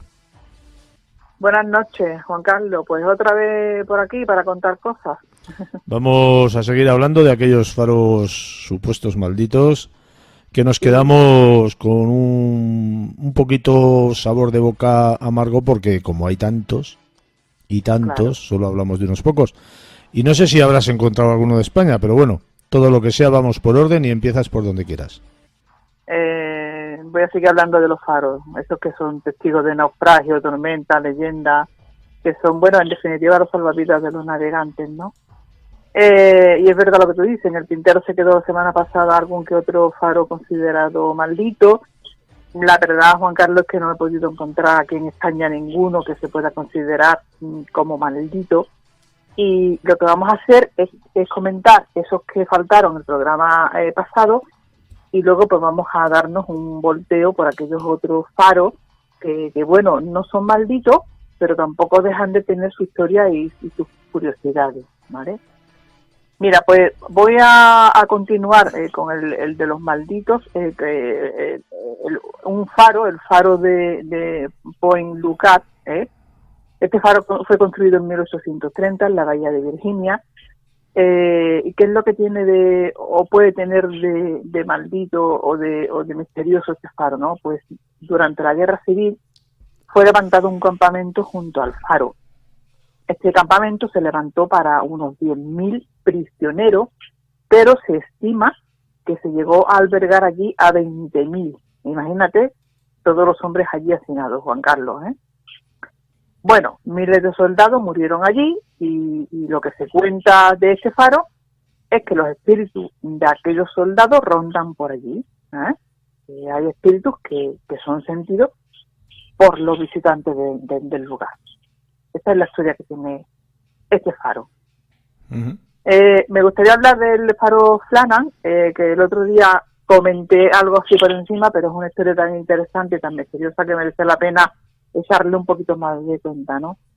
Y bueno, allí en Flanagan hay 7 islotes al noroeste de Escocia, y en uno de ellos, pues en Island Moor, es donde nos encontramos con un gran misterio. En el año 1900, concretamente el 26 de diciembre, llegó al faro un barco que habitualmente llevaba suministro, ¿no? Hacía la ruta cada 15 días y llevaba un equipo de fareros para reemplazar a los que se encontraban en el faro. Este faro, pequeño, de 24 metros de altura, llevaba apenas un año funcionando, y la verdad es que era bastante popular entre los marineros por su tecnología avanzada para la época. Lo del barco de suministro, cuando iban llegando notaron algo extraño, Juan Carlos, porque cuando al llegar los fareros salen a recibirlos con una bandera de bienvenida, ¿sabes? Pero aquella bandera no estaba izada. Y luego lo que había también de extraño es que la luz del faro pues destellaba muy flojita, de forma anormal. Bueno, había niebla aquel día, es verdad que había pasado recientemente una gran tormenta, y el capitán al mando de este barco, llamado Sperus, mandó señales de acercamiento, pero no había respuesta de los fareros. Desembarcaron, llamaron a la puerta de la casa, que es una casa que había construido al lado del faro, y no hubo respuesta, así que tuvieron que derrumbar la puerta, porque estaba cerrada con llave. Este es uno de los misterios, Juan Carlos. Una vez allí descubrieron que no había nadie en el interior. Había una silla tirada en el suelo, un reloj que estaba parado justo a las 9:30 horas de la mañana, y el diario del superior del faro, con el último escrito con fecha 15 de diciembre a las 9 horas, o sea, 11 días antes. Se inspeccionó todo el interior, el exterior de la zona del faro, la casa, una capilla que también habían construido allí, y toda la isla. No había rastro de los 3 fareros que allí habitaban. Lo extraño también es que los equipos de emergencia y ropa de los fareros faltaban, ¿no? Los abrigos, pero se encontró el equipo y ropa de uno de ellos. Estaba allí también el abrigo de uno de ellos. Y la teoría es que hubo una gran tormenta y se los llevó una gran ola a los fareros, ¿por qué no estaban los 3 debidamente equipados, no? Es una de las preguntas, ¿no? Solamente 2 de ellos llevaban esta equipación. También podrían estar 2 fuera y el tercero pues salir corriendo de la casa para avisarles de algún peligro. Y por eso, pues claro, pues no llevaba puesto ni el abrigo ni el equipo de protección. Pero si este hombre salió corriendo porque cerró la puerta con llave, ¿sabes, Juan Carlos? Uh-huh. Tampoco encontraron jamás los cuerpos de los fareros, en el caso de morir ahogados. Bueno, se cuenta que al derrumbar la puerta, 3 grandes aves salieron volando, que había unas extrañas algas en las escaleras, y en la mesa estaba dispuesta, estaba puesta la mesa con los platos llenos de comida. Estaba, lo que se llama la bitácora. Pues la bitácora es donde escribe el superior cada día, ¿no? El día 12 de diciembre había escrito que la marea se avecinaba del noroeste, que el mar se estremece con furia, nunca había visto semejante tormenta, las olas están muy altas, todo está en regla, pero James Duncan, que es uno de los fareros, está irritable. Más tarde escribió: la tormenta todavía está furiosa, viento constante, no se puede salir, un barco está pasando sonando la sirena porque puedo ver las luces de la cabina, Duncan está callado y Donald MacArthur, que era el otro farero, está llorando. El día 13 de diciembre escribe: la tormenta continuó durante la noche, el viento cambió al este por el norte, Duncan está callado, MacArthur está rezando, y después por la tarde escribió: los tres estamos rezando. El día 14 no hubo entrada en esta bitácora y lo último que se escribió se encontró en una pizarra, curiosamente, no en la bitácora. Eso fue el día siguiente, en la tarde del 15 de diciembre. Y ahí lo que decía es que la tormenta terminó, el mar está calmado y Dios todo lo puede.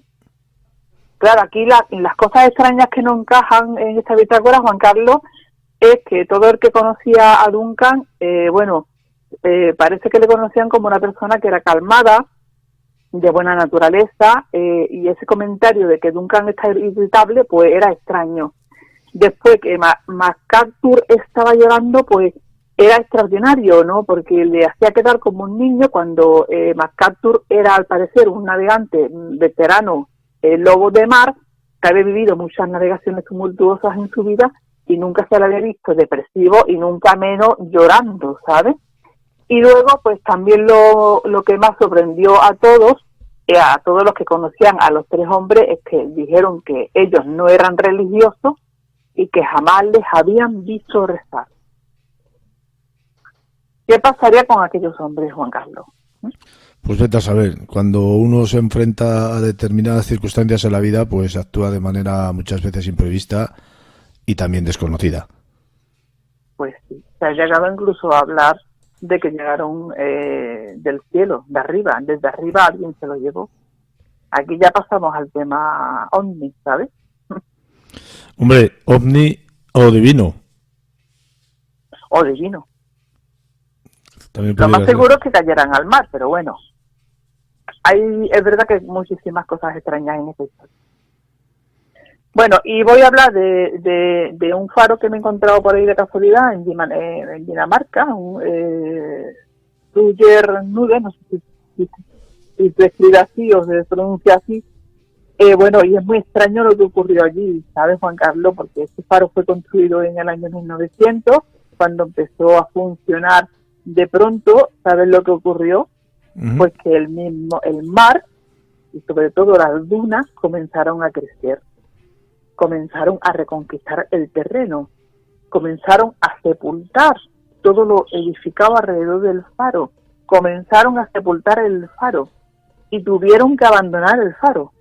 Hoy en día está además abandonado, ¿no? A su suerte, ¿no? Y se sigue viendo el faro, pero llegará un día en que desaparecerá entre las dunas. Fíjate qué curioso esto, ¿eh? Uh-huh. El faro de Gibraltar, en Toronto. Este faro fue construido en 1808 y reconstruido en 1932. La historia cuenta que el primer farero que habitó allí, John Paul Muller, fabricaba en el faro pues su propia cerveza. Se aburría mucho, ¿no? Este hombre se aburría, sí.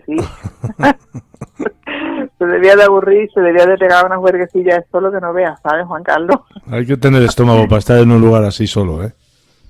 Hay que tenerlo, ¿vale? Tú sabes que hoy en día hay faros que siguen habitados, pero ya con las familias, ¿eh? Claro, es que estando solo, tela.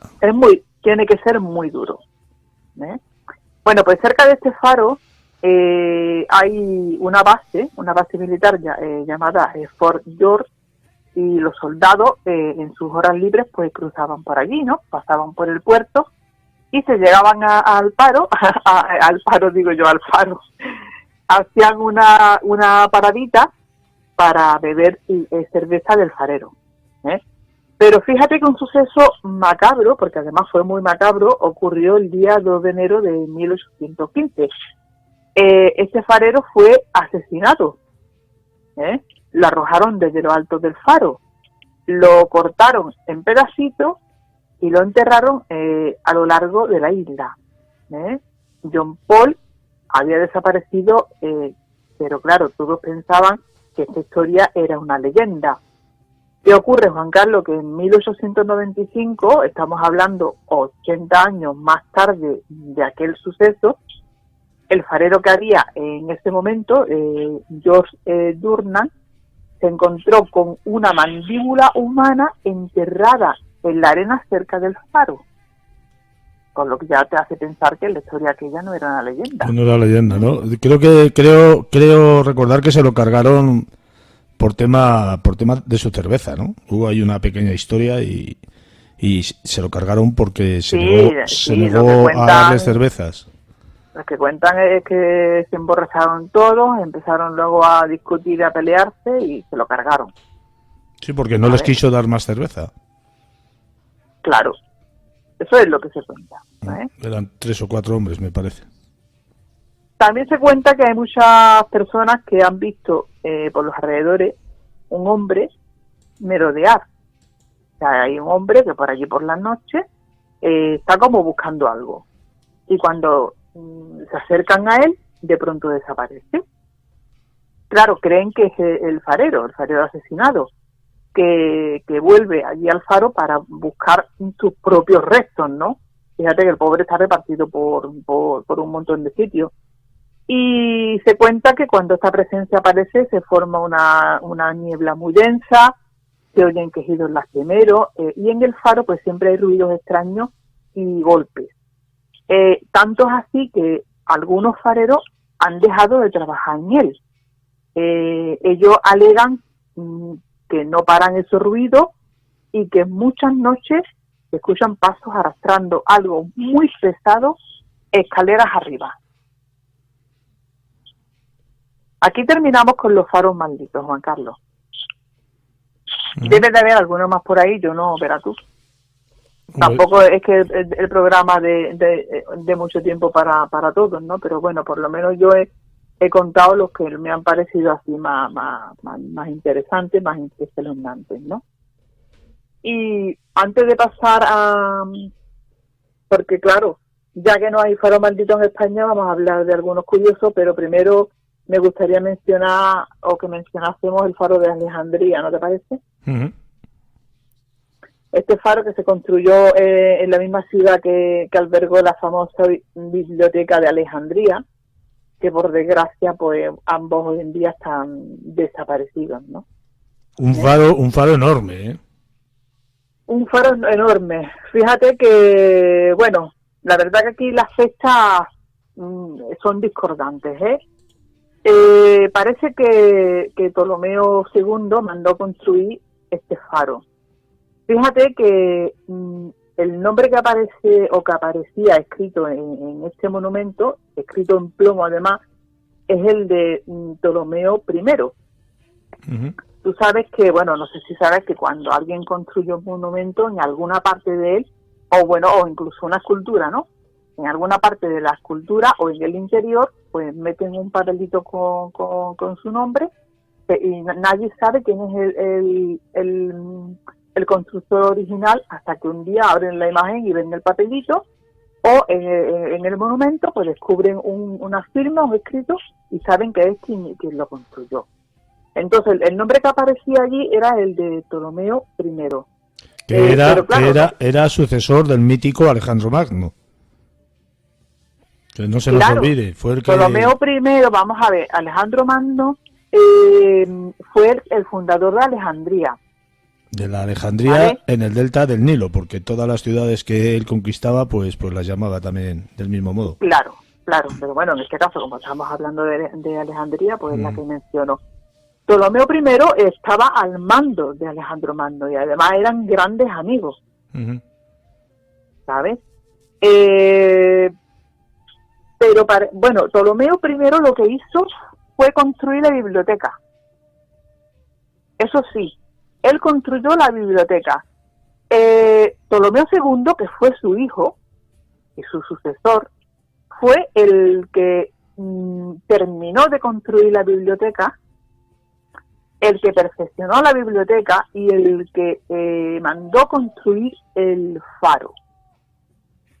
Que, te digo una cosa, ese no es el primer faro que se construyó allí. Allí hubo, antes del faro de Alejandría, al menos otros 2 faros más pequeñitos que fueron destruidos. O sea, que este es el tercer faro que se construyó. ¿Qué tenía de peculiar? Pues que era inmenso. Se estima que medía unos 160 metros de altura. Una barbaridad. Además, le pusieron arriba un espejo gigantesco para que pudiese avisar a los barcos tanto de día como de noche. De día, el espejo con el reflejo del sol avisaba a los barcos, y por la noche era una gran hoguera. Yo creo, Concha, que está considerado una de las 7 maravillas del mundo. Sí, fue nombrado una de las 7 maravillas del mundo, ya que fue eso, lo que estamos hablando, una de las construcciones o estructuras hechas por el hombre más alta durante muchos siglos, ¿no? Desgraciadamente, pues, fue destruida a causa de un seísmo en el siglo XIV. Y bueno, este faro aparece en monedas antiguas, y en la bandera de Alejandría también. Y otro dato que no quería dejar pasar por alto es que Ptolomeo II se trajo la tumba de Carlomagno, que estaba en Menfis, se la trajo a Alejandría. ¿Tú sabías este dato? No. Para que pudiese descansar ahí. ¿Vale? Muy bonita la historia esta, por eso no quería dejar de mencionarla. Y bueno, como comenté antes, pues como no hay faro maldito aquí en España, vamos a ver curiosidades de algunos de ellos, a ver si me da tiempo de todo lo que he podido ver por ahí. Pues hay unos 187... Vamos, Concha, por minuto 18. Ahí te meto presión. Voy a correr todo lo que pueda. Bueno, tú me cortas. Hay 187 faros en España, Juan Carlos, y hay como unos 40 de ellos que siguen siendo habitados, como he comentado antes, Pero ya no están solamente los fareros, están ellos, están con sus familias, y hay algunos que han sido transformados en hoteles, Fíjate, yo sé que por la costa cantábrica hay unos cuantos que son dignos de visitar, Son dignos de visitar, son preciosos, los que yo voy a mencionar son todos dignos de visitar. Aparte de esto hay muchos más, yo te digo que hay 187 y yo voy a mencionar nada de algunos porque me han parecido curiosos, pero la verdad es que habría que hacer un viaje por todos ellos. Mira, voy a empezar por el faro de Cabo de Palo en Cartagena, en Murcia, ¿vale? Este faro se encuentra enclavado en un lugar que tiene mucha historia, porque parece que allí, en aquel montículo, que es el más alto del Cabo de Palo, se situaba antiguamente un templo dedicado al dios romano Saturno, que es lo que a mí me ha llamado la atención de este faro, por lo que me gusta a mí la mitología. Con posterioridad, pues hubo una torre de defensa contra los piratas, los berberiscos. En la actualidad se trata pues de una imponente torre de 50 metros de altura, desde las que los que la visitan pues bueno afirman que tiene unas vistas espectaculares al Mediterráneo, ¿no? Y además este faro fue declarado bien de interés cultural en el año 2002. Luego está el faro de Camarinal en Cádiz, en Andalucía. Este faro fue declarado también bien cultural y es considerado el más bonito de Cádiz, Está en el Cabo de Gracia y antiguamente servía de torre de vigilancia costera para proteger también de los piratas berberiscos.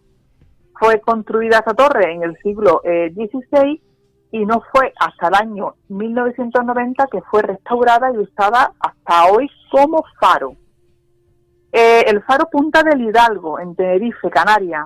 Este faro es muy pintoresco y moderno, ya que se construyó en 1992.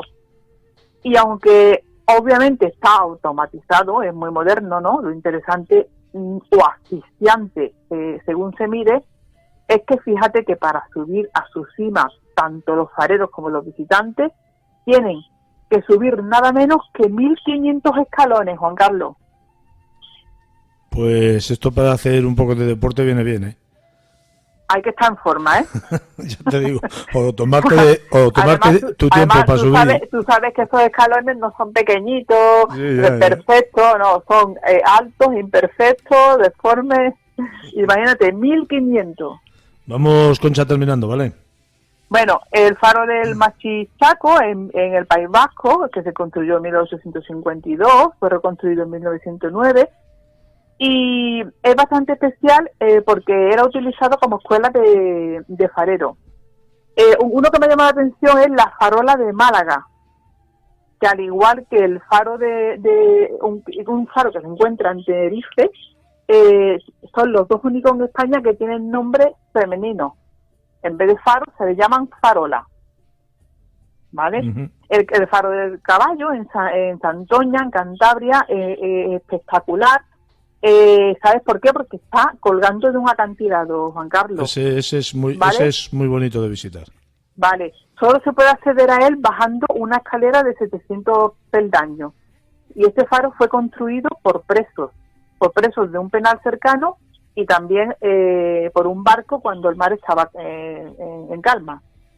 Está el faro de Finisterre, en La Coruña, Galicia, que le llaman el faro del fin del mundo. Es impresionante porque para llegar a él hay una carretera que bordea el mar con unos acantilados que te quitan el hipo, pero aún así es el más visitado de Europa, sobre todo por los peregrinos que realizan el Camino de Santiago. Doy fe. ¿Cómo? Te doy fe sobre ello. Y termino con el faro del Cabo de Gata en Almería, en Andalucía, que fue construido sobre la ruina del castillo de San Francisco de Paula. Fíjate que has terminado al contrario de aquella famosa canción de aquel famoso cómico del Cabo de Gata al de Finisterre. Lo has dicho al revés. ¿No te acuerdas?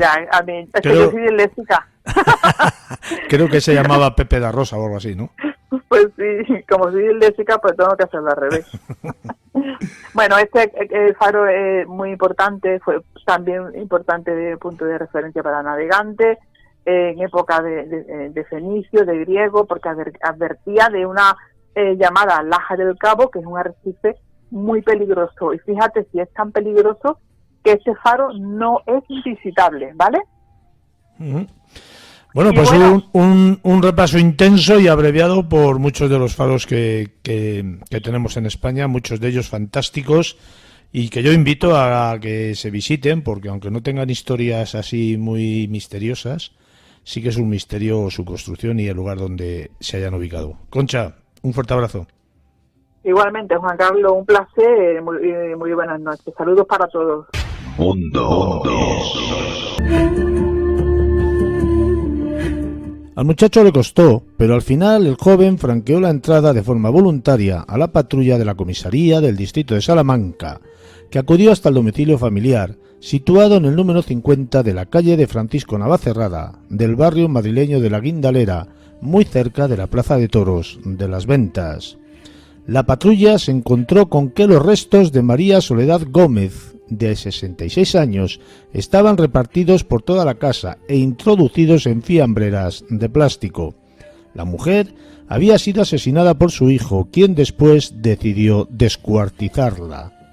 De esta y de otras historias de caníbales, parricidas e infanticidas hablamos para finalizar el programa con Juan Miguel Marsella Crisóstomo. Juan Miguel, buenas noches, bienvenido, ¿cómo estamos?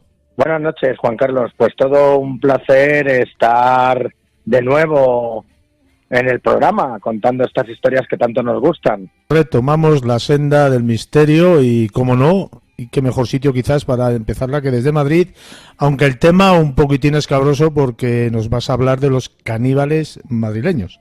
Sí, pues fíjate, y te voy a contar un poco cómo surgió el tema. El otro día, hablando en mi sección de Más de Uno Madrid, con Pepa Gea, estábamos hablando de la leyenda de los hijos devorados, que es una leyenda que ahora te voy a contar, referente pues eso a un caso que ahora hablaremos, y me hizo la pregunta de que si había algunos casos más de caníbales en Madrid. Y bueno, pues me quedé un poco pensando. Yo a Escalero le tengo como necrófago, que luego comentaremos un poquito sobre él, y dije que en ese momento no conocía, pero es que instantáneamente me saltó a la cabeza cuando ya había terminado el programa. Digo, como que no había. Tenemos un caso además muy actual de principios de este año, que no voy a dar más detalles, luego lo contaremos, que es realmente escabroso y es un auténtico caso de un caníbal además, que luego escucharás. Realmente estremecedor lo que puede hacer lo que pudo hacer este joven sobre ello. Joven veinteañero, ¿no? Sí, efectivamente. Un joven de 24 años. Pero si quieres comenzamos a hablar un poco sobre la leyenda de los hijos devorados y vamos entrando un poco históricamente en los casos para darle un poco más de folclore, y luego ya rematamos con esta noticia, que la verdad es que es bastante oscura. Pues la leyenda de los hijos devorados, cuando quieras. Pues bueno, esto es una leyenda que está situada en el barrio de la Latina de Madrid, en lo que era la antigua Puerta de Moros, que era una de las puertas que daban paso a la ciudad, y es una de estas leyendas medievales, ¿no?, en las que se cuenta pues desde hace muchos siglos. Ya Mesonero Romanos nos hablaba de ella, y otros escritores y articulistas de distintas épocas pues la han comentado. Y trata de algo así como que una noche, cuando unos madrileños venían de fiesta, comenzaron a escuchar como una especie de gritos. Estuvieron escuchando distintos alaridos, como viendo extrañas apariciones que se cruzaban por debajo de esta puerta de moros y demás. Y bueno, pues pensando que podían ser espectros, pensaban que podía ser el espectro de un musulmán que habían bautizado. Fíjate los pensamientos de la época. Y bueno, pues decidieron poner allí lo que es una cruz. Bueno, pues en esa cruz desde entonces se llamó Puerta de Moros, se llamó la Plaza del Humilladero, debido pues a que esa gran cruz en la que había pues mucha gente de la que pasaba pues se ponía de rodillas, se humillaba y hacía el signo de la cruz cuando pasaba. Bueno, pues aunque pusieron esta famosa cruz, estos lamentos no cesaron, y por las noches, cuando pasaban por distintos vecinos y distintos viandantes, pues se encontraban con estos alaridos y con estos extraños gritos de la gente. En eso, de repente, pues les dio por esconderse realmente a ver qué era lo que hacían estas apariciones. Bueno, pues resulta que al esconderse comprobaron de que eran no una, sino eran varias espectros, y que parecía que decían como un nombre. Estaban como gritando algo, que pedían justicia, y como un nombre que era Arcán. En eso que bueno, pues estos jóvenes se fueron a las autoridades, comenzaron a contarles lo que habían visto. Fue a la iglesia, hicieron allí pues una serie de rezos, rituales y demás, y al final las autoridades pues localizaron a un señor que se llamaba de esa manera, y cuando fueron a prenderle y a preguntarle debido a estas espectrales apariciones, pues confesó que había asesinado a 3 de sus hijos y que se los había comido. Cuando preguntaron... A 3 de sus 5 hijos, que tenía 5, ¿no? Tenía 5, efectivamente. Pues había comido a tres de ellos, se los había comido. O sea, que tenía para un rato más todavía, ¿no? Tenía para un rato más todavía, pero es que lo peor es cuando le hicieron la pregunta a Juan Carlos. de que por qué se los había comido, y es que nada más y nada menos dijo que porque tenía mucha hambre. Madre mía. Bueno, esto ya se sale de castaño oscuro. Bueno, pues fue apresado, fue ajusticiado y la condena fue sufrir martirio de 200 latigazos y luego pues la ejecución de pena capital. Y parece ser que no aguantó este hombre los 200 latigazos y que en mitad de la faena pues falleció del dolor y de la sangre que supongo que le tendría que salir y del martirio. Parece ser que desde entonces pues estos fenómenos relacionados con estas apariciones que se daban en esta plaza del Humilladero pues cesaron y no se volvieron a producir. Estamos hablando, el lugar es la puerta por donde se salía entonces a Toledo. Efectivamente, bueno, era se podría denominar la puerta que se salía a Toledo, pero vamos, es que Madrid se ha cambiado mucho a lo largo de los años. Creo que la puerta aquella, por eso decían lo de los moros, solo podían pasar musulmanes y los judíos, ¿no? En ese momento era la puerta de acceso de este tipo de gente. Luego tenías también la puerta cerrada, que la puerta cerrada la tuvieron que cerrar, tenía forma de dragón y tenía un dragón más por los robos que se producían en su interior. Una zona aquella muy peligrosa, ¿no? Por aquel entonces. Por aquel entonces muy peligrosa porque parece ser que tenía bastantes recovecos la puerta. Entonces, en esas esquinas, en esos recovecos se escondían los maleantes y a los transeúntes que iban pasando pues les robaban o les apuñalaban o en muchas ocasiones pues cometían otro tipo de delitos. Entonces por eso le denominaron puerta cerrada, cuando en un primer momento se llamó la puerta del dragón. Y bueno, porque tenía un dragón encima. El tema es que claro, parece ser que era una puerta construida en la muralla antigua para el tema de los asedios, para que no pudiera entrar nada más que una persona o dos a lo sumo. Entonces, claro, esos recovecos que tenía estaban preparados para poder cortar las supuestas entradas del enemigo. Pero en momentos de paz pues se utilizaban para cometer fechorías. En un principio, aquellos gritos o aullidos que se escuchaban se les atribuía a las almas muertas de niños sin bautizar, ¿no? ¿Esto por qué se creía esto? Pues porque se iba a creer, porque supuestamente los niños sin bautizar estaban con el pecado y podían quedar... Sí, yo entiendo el porqué, digo que por qué se le llamaba así. ¿Es que acaso morían allí muchos recién nacidos o algo? Ni mucho menos. Era un tipo de leyenda. Es más, cuando te he empezado a contar la historia, los madrileños de la época pensaban que había sido un musulmán adulto. Adulto, que cuando le fueron a bautizar, pues comenzó a entrar en una especie de ataque y demás y perdió la vida. Eso era lo que se contaba en alguna de las crónicas. El tema es eso, siempre sabes que ha estado esa especie de leyenda, ¿cómo le llamaban? A esta parte, el cielo, el infierno y cómo era esta parte del medio, ya ni me acuerdo, fíjate qué memoria tengo, a dónde iría yo seguramente, porque como no estoy bautizado... La edad. Mis hijos tampoco están bautizados.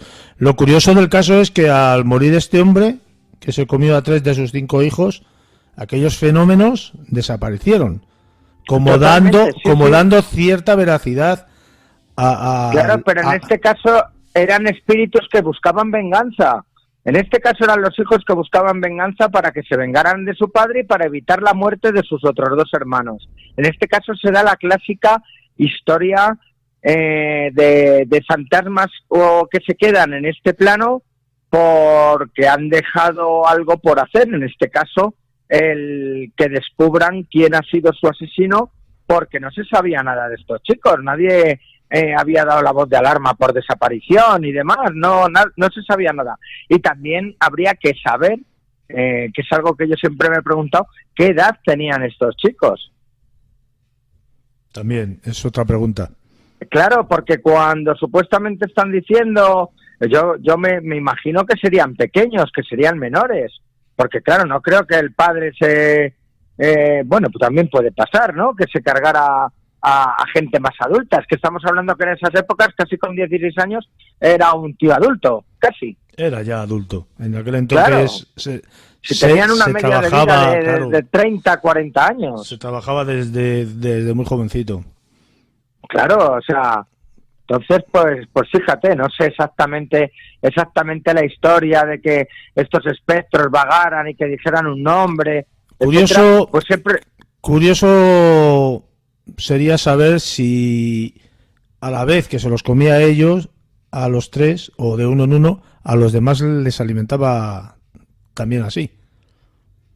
Pues posiblemente es algo bastante habitual, sin mover mucho el tema. Ahí nos queda esa leyenda también de hace bien poco. También es que en este último año 2019 estamos teniendo una serie de noticias muy macabras en la prensa española, porque date cuenta, por ejemplo, todo este hecho de esa famosa cabeza que se ha localizado de esta mujer que se la dejó a su amiga como si fuera un regalo de cumpleaños, como ahora se está contando que esta mujer llevaba semanas o tiempo o días o lo que sea, yo no sé si es una leyenda urbana, repartiendo croquetas por la población y a sus conocidos. A saber con qué carne estaba hecho, ¿no? Claro, es que es todo un guión cinematográfico, como la película de Tomate Verdes Fritos, ¿no? En la que en este caso es por otras causas.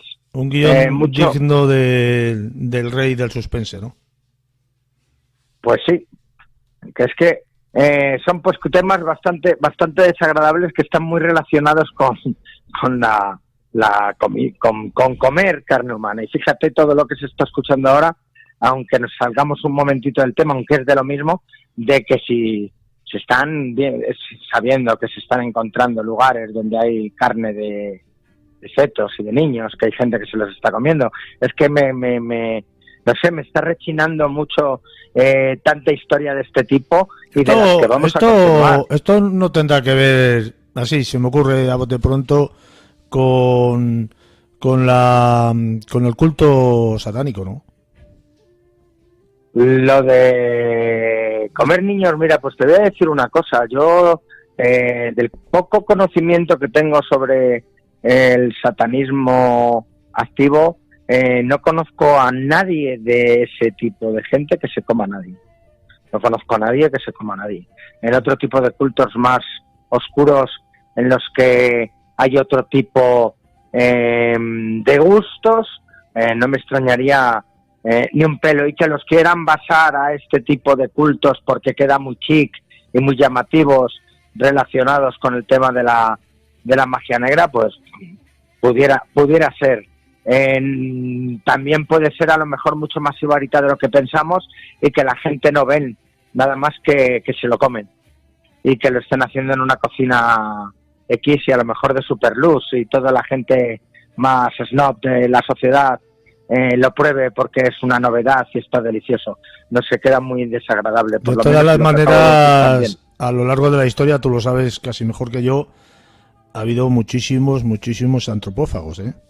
Bueno, pero si es que tenemos un caso que era un presidente del gobierno de no sé si era de Zaire, Bokassa, que cuando pues era un dictador, es que no recuerdo ahora mismo si era de Zaire, no lo sé ahora mismo, cuando fueron a su mansión y a sus reservas y a sus neveras y demás, cuando derrocaron el régimen, tenía a su maíz en las neveras congelados para comérselos. A ver, que no es nada nuevo, que es que ahí le tenías a ese señor que tenía personas en la nevera para comérselos. Entonces, joder, da un poco de miedo. Yo te lo digo totalmente en serio. O sea, es un poco gore, ¿no? Siempre decimos lo mismo, es que la realidad supera totalmente la ficción. O sea, es así. Este tipo de historias son así. Cuando te lo encuentras en una película, por ejemplo, estamos hablando de canibalismo, ¿no? Pero tú te encuentras en una película un zombie es un monstruo, es ficción. La gente tal, no sé qué, podemos pensar lo que queramos, o cualquier otro tipo de monstruo, ¿no? Que se esté, pues de estas películas mucho más realistas o más reales, no sé qué decirte, ¿no? Aunque bueno, de reales entre comillas, porque es lo que te digo, es que es más cruel la realidad, ¿no? Tipo Viernes 13 o tipo películas así muy sangrientas, pero es que cuando estás viendo en una noticia real que, pues como de lo que vamos a hablar luego, de Alberto Sánchez, de este chico de al lado de mi barrio, Juan Carlos, que es que tenía a su madre en tupper y se la estaba comiendo. Alberto Gómez, creo, de 26, Gómez Sánchez, ¿no? ¿Te has dicho? Sí, efectivamente. De unos 24 o 26 Sánchez, años, ¿no? ¿Perdón? De unos 24 años, por ahí has dicho antes. Efectivamente tenía 24 años, es que era un chaval. Y esto estamos hablando, pues, de febrero del año 2019. Es uno de estos casos que ha estremecido a la policía, a todas las personas que lo han investigado. Por lo tanto, Juan Miguel, su madre sería también relativamente joven, ¿no? Hombre, su madre era una persona con 45 años. Madre mía. Son de 45 a 52. Quien ha dado el aviso de alarma es una amiga de la madre, que llevaba ya mucho tiempo sin verla y sabían que su hijo era bastante agresivo. Tenemos que empezar a contar, yo me he informado, porque es que resulta, Juan Carlos, que donde ha aparecido este suceso ha sido en Francisco de Navacerrada 50. Esto está muy cerquita entre la Plaza de Toros de las Ventas y la Plaza de Manuel Becerra, o Plaza de Roma, o Plaza de la Alegría. En el distrito de Salamanca, por ahí, ¿no? Sí, efectivamente, más o menos. Yo, para mí, es la zona de la Guindalera, el distrito exactamente, ahora mismo no te lo puedo decir. Sí, creo que no es Salamanca, que pertenece a otro distrito, pero bueno, está justamente en esa zona, como te digo, al lado de la Plaza de Toros de las Ventas, que es donde empieza Francisco de Navacerrada. Yo estudiaba allí inglés en una academia, conozco bastante bien la zona, y bueno, pues este joven parece ser que era bastante pendenciero, tenía problemas de alcoholismo, de drogas, fíjate con lo joven que era, tenía una vida bastante desestructurada, y parece ser que tenía posiblemente algún problema de tipo de varias personalidades, doble personalidad, bipolaridad. No soy psiquiatra ni psicólogo para decirte exactamente, porque ahora mismo ya es hablar un poco de lo que me han podido comentar y lo que he podido leer. Parece ser que bueno, que le daba puntos, eran muchas ocasiones muy conflictivo y siempre estaba parando al lado de casa. Y los vecinos lo tienen pues como una persona que bastante conflictiva, sobre todo con su madre. El tema es el siguiente: ¿cómo le puede llegar a alguien a dar por llegar a este extremo, ¿no? Porque con 24 años. Matar a su madre ya es grave. O sea, ya es, pero es que luego comérsela. Pero si es que es todo, o sea, parece ser que que cuando entraron a su casa era como la matanza de Texas. No han sacado fotografías y están en secreto de sumario mucha parte de la investigación por la extrañeza del caso. Pero es que no te lo pierdas, es que no solo se estaba comiendo el chaval a su madre, es que también estaba comiéndoselo el perro. Madre mía. O sea, un perro tipo bodeguero, ¿vale? Un perrillo de estos tipo bodeguero, es que no sé cómo se llaman, son así varios similares. Se estaba comiendo también los tuppers de la madre, pero es que no me extrañaría que lo mismo alguno de los colgados de sus colegas, sin saberlo, también hubiesen podido participar en la... O sea, que había descuartizado a su madre y la había metido en tuppers, en el congelador, para luego ir comiéndosela poco a poco. En el congelador, en la nevera y por todas partes. Aparte que la casa no estaba limpia. Era una auténtica... pues eso, como si fuera una carnicería. Había metido todo lo que iba oliendo, el hedor también era bastante intensivo, y fue también algo por lo que algunos vecinos le alertó. Y luego de los vecinos nadie quiere hablar con nadie. O O sea, no quieren hablar absolutamente con nadie porque se ve que la prensa se volcó esos primeros días y en el momento que vas a preguntar, aunque ha pasado tiempo, la gente es bastante esquiva. Pero sí que puedes hablar con varios de sus amigos, con varios de la gente que paraba en el parque de Baluarte o Eva Perón, que se da lo mismo, es lo mismo. Puedes hablar a lo mejor con gente del garaje donde él solía parar con los colegas, y además los colegas están por el estilo a él, en referente no a esta atrocidad, por supuesto. No, pero sí, viven en el mismo círculo de droga, alcohol y demás historias. Claro, date cuenta que, fíjate, es un chico de 24 años que no tiene para nada ningún tipo de mala presencia, tiene muy buena presencia. Es más, los oyentes pueden poner su nombre, ponen el Caníbal de la Guindalera o Caníbal de Ventas o Caníbal de Madrid, va a salir él el primero y van a poderle escuchar, Juan Carlos, hasta cantando un rap, contando lo loco que está. Madre mía. Sí, está. ¿Qué ha ocurrido? El tema de las redes sociales, desde hace tantos años a esta parte, pues ha promovido muchas fotografías de mucha gente que actualmente no existe. Esos perfiles, ese tipo de historias, si nadie lo denuncia, si nadie dice que lo cierren, si nadie, eso sigue ahí. Entonces, todo este tipo de fotografías, al él no importarle que salga su cara, porque parece ser que es de esta gente que también quiere, en un momento dado, hacerse medio famoso. Él estaba totalmente tranquilo, según la Policía Nacional, que llevó el caso. Él estaba totalmente tranquilo y contó con plenos detalles cómo en realidad, al estilo más típico de las películas de psicópatas en las que te está contando los crímenes y lo que ha hecho y por qué lo ha hecho directamente y sin ponerse ni colorado. Y lo que te digo, lo demuestra perfectamente en ese vídeo donde canta lo loco que está y una serie de cosas en rap y todas las fotografías que luego tiene.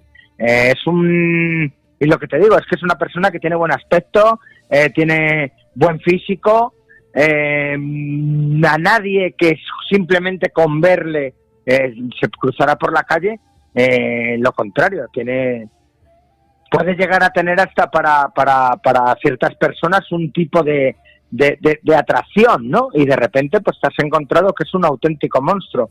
No tiene bastante con estar jorobando a toda la gente que tiene alrededor, y en cuanto le daba la crisis o lo que fuera, el molestar a todo el mundo y volverse violento y un criminal, a que luego llega a su casa, mata a su madre, la trocea y se la come.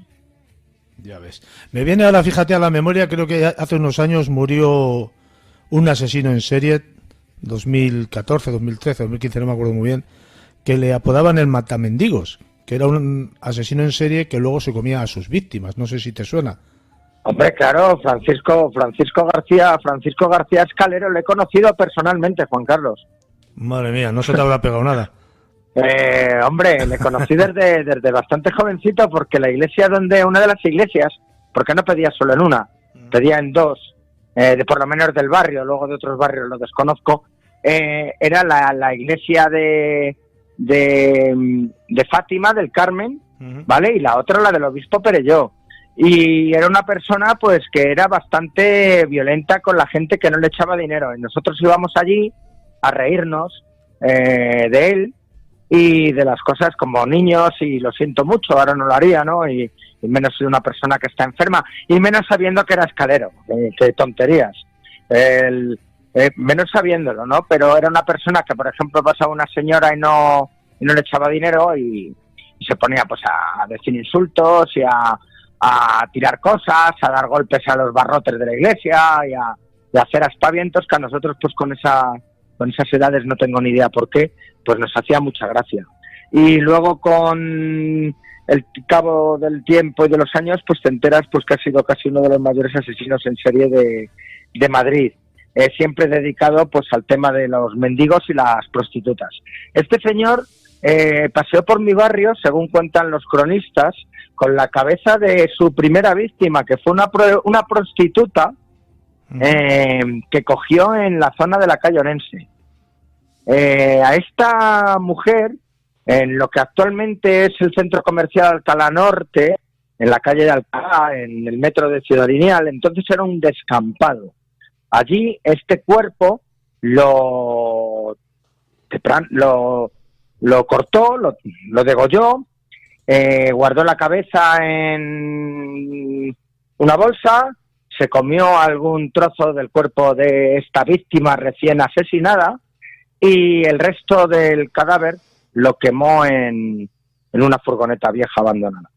Ese fue uno de los primeros, pero es que luego, además, también comía trozos de cadáveres, o le daba por tener relaciones sexuales con cadáveres, y en el momento que estaba realizando este acto tan deleznable, brutal y asqueroso, pues los mordía y les arrancaba trozos y los... Sí, bueno, él creo que lo confesó, ¿no? Que había hecho... Claro, toda esta parte son confesiones, pero es que en el caso que confesó es todavía más duro.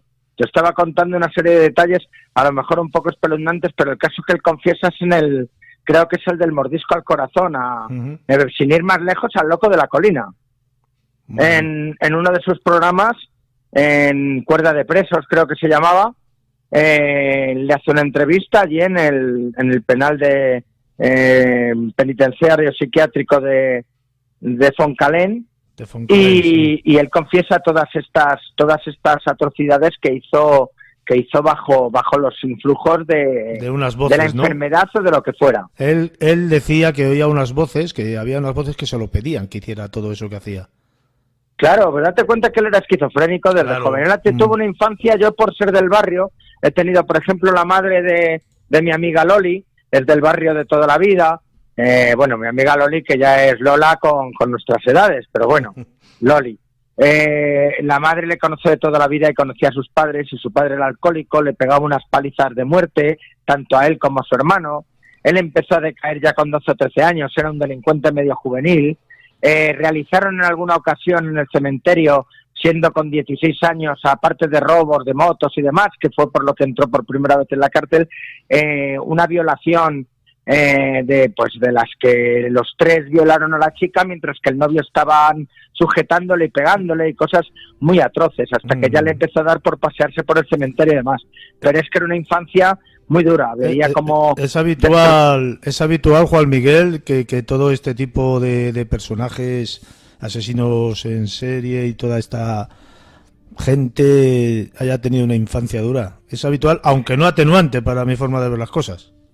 Es habitual, por desgracia, sobre todo, pero de muchas maneras del maltrato, Uh-huh. En el maltrato del típico padre alcohólico que te destroce, que ves como a tu madre la están golpeando y cómo la están matando y cómo eso es muy duro. Pero es que luego está también muchas madres referente a sus hijos, ¿no? Que quieran que sean de una manera recta, otros que querían que su hijo fuera mujer. En otros casos, o sea, si te pones a investigar los casos de los psicópatas, ¿no? Hay distintas personas que la han tratado de unas maneras u otras. Yo ahora mismo, por ejemplo, tengo en mi mano, En la piel del asesino, 30 confesiones imaginarias de criminales muy reales, que es de Elena Merino, ¿no? Ahí te puedes echar una idea un poco de los pensamientos, porque el resto de la historia es real. Sí, simplemente lo que estás imaginando un poco es cómo pensaría esa persona, ¿no? Pero, ostras, ahí tienes un montón de pasajes del terror, de los que tenía Juan Antonio Cebrián en su programa, en los que puedes ver la vida de muchos de estos psicópatas, y todos tienes la razón, más que un santo. O sea, la mayoría salen de malos tratos, ya bien sean corporales o violentos, o maltratos psicológicos por parte sí. de alguien de la familia. Que también son muy duros. Lo vamos a dejar, nos estamos pasando de tiempo, Juan Miguel. La historia da para contar muchas más, pero bueno, yo creo que con estas pequeñas pinceladas que hemos aportado hoy, pues nos hacemos una idea de lo que tú has dicho a lo largo de la charla, que la realidad supera muchas veces la ficción con creces. Muchísimas gracias por todo, Juan Miguel, un fuerte abrazo, y bueno, en próximos días volvemos con otros temas de Madrid o del resto de España o del resto del mundo, el que a ti mejor te parezca. Por supuesto que sí, como siempre ha sido todo un placer empezar, y simplemente deciros que espero que no os hayáis quedado con hambre. Hasta la semana que viene. Un abrazo.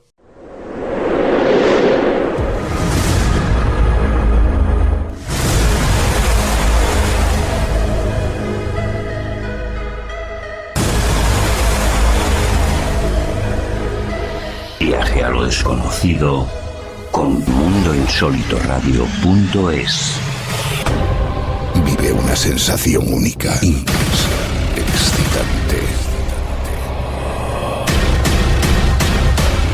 Mundo. La radio. Mucho más que radio. Mundo.